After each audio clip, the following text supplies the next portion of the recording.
8 months ago at SHOT Show in Las Vegas, we met up with Glock and they told us about a brand new pistol coming out, the 19X. Now, this was essentially a crossover between the G19 and the G17. So we got excited and we waited and waited and we waited. And finally, look what came in the mail.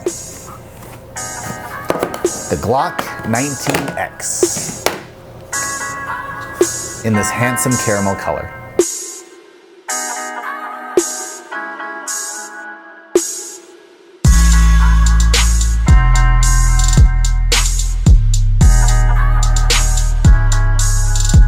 So why is this thing such a big deal? Why the funky color? What's the story behind it? The pistol originated as an entry from Glock into the US Army's Modular Systems handgun competition and was viewed as a shoo-in by most. But it lost the bid to Sig Sauer's P320, which, needless to say, upset a few Glock internet fans. Interestingly enough, the pistol that people seem to love for the military contract was not so well received when it was released to the civilian market some months later. And it's because the US market seemed to prefer the Glock 17 slide on the G19 frame, not the other way around. But why? Why would they want that? Because in the US of A, you are concerned with concealed carry, and it doesn't make a lot of sense to holster something with a large grip because you can't really hide it. The thought being that the shorter grip size would be better for concealed carry and the longer sight radius would lend to accuracy.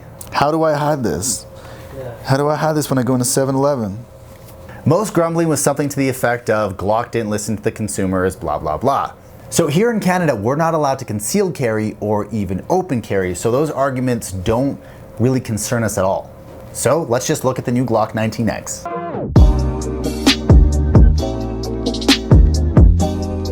Essentially, this is a 9mm pistol with a polymer frame and a steel slide.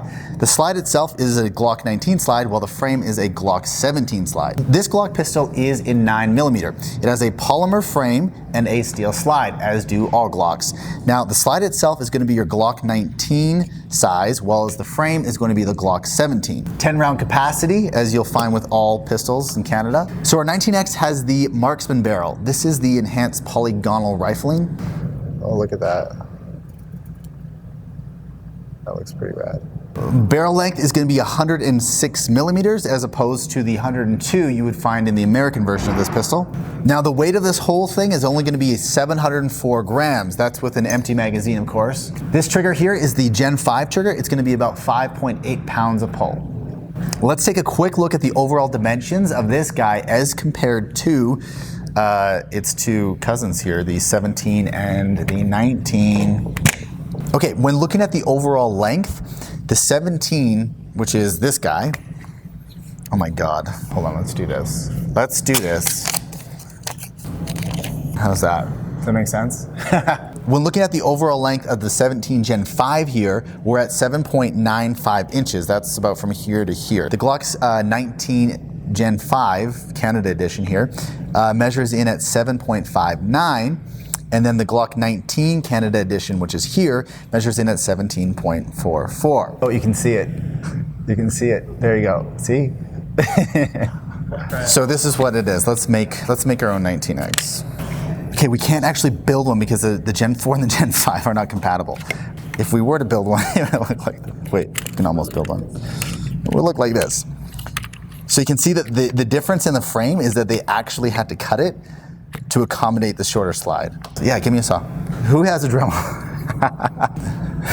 This is a reenactment of how they created the 19X.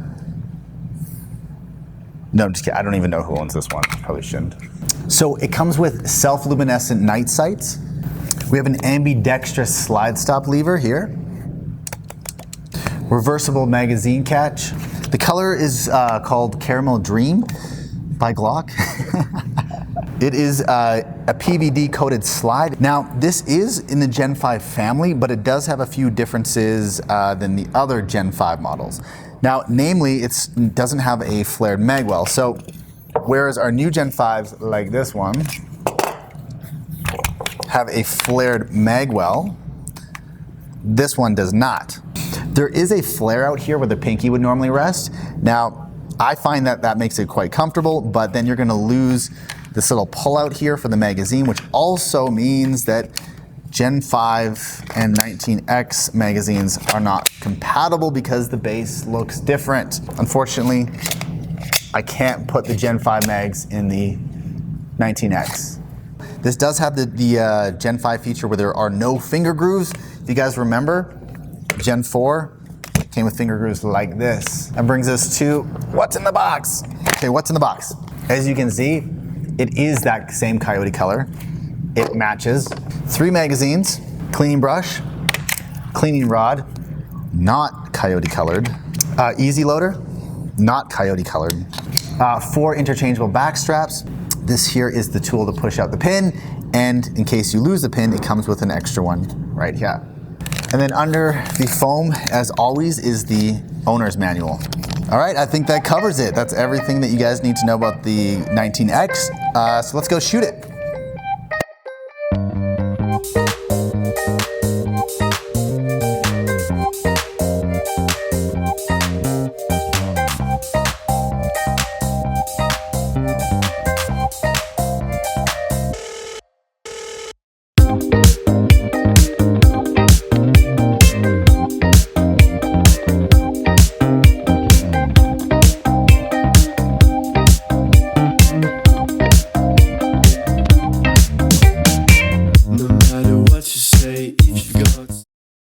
The pistol has some great features for sure, but there's nothing overly unique about it that sets it apart from the rest of the pack. I'll go over some pros and some cons, and then I'll tell you my thoughts on the Glock 19X.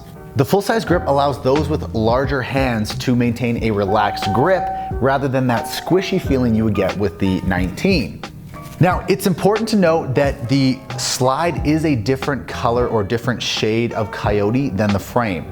Now, I kind of like that. I don't know if I would like it as much if they were identical. The more I played with it, the more I liked it, for sure. But some people really don't. In fact, I have one here that was custom painted to change the color a little bit.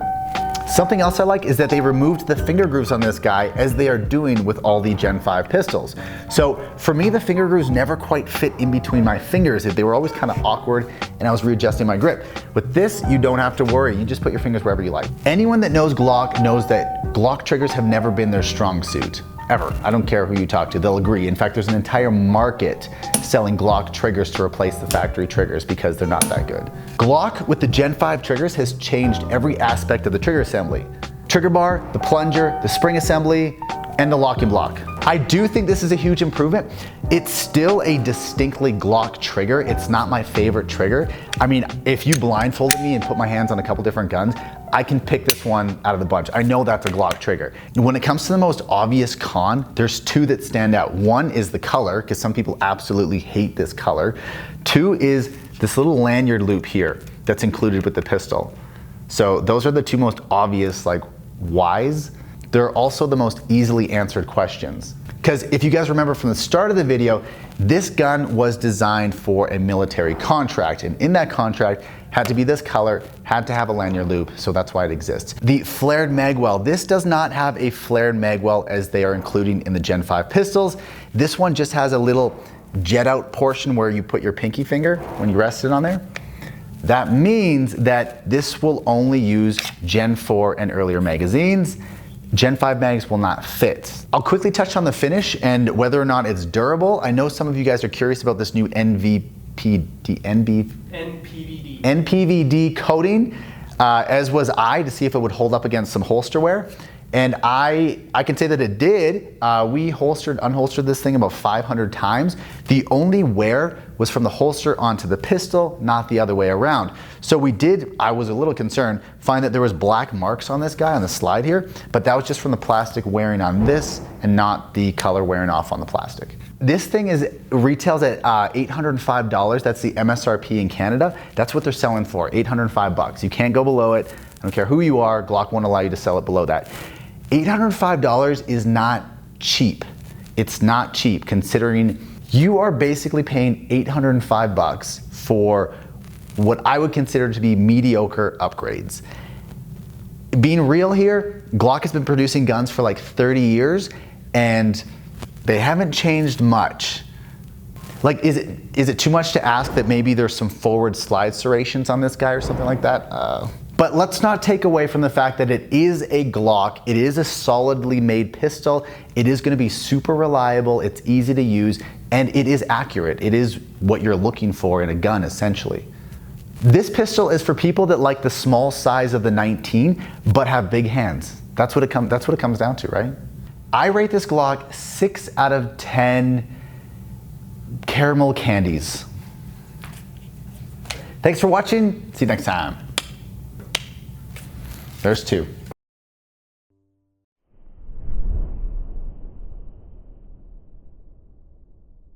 It is like some girls I've dated. I don't hate them. I don't love them though. And I don't see a future with them. That's what this is. But it's still good. It's like, it's for somebody.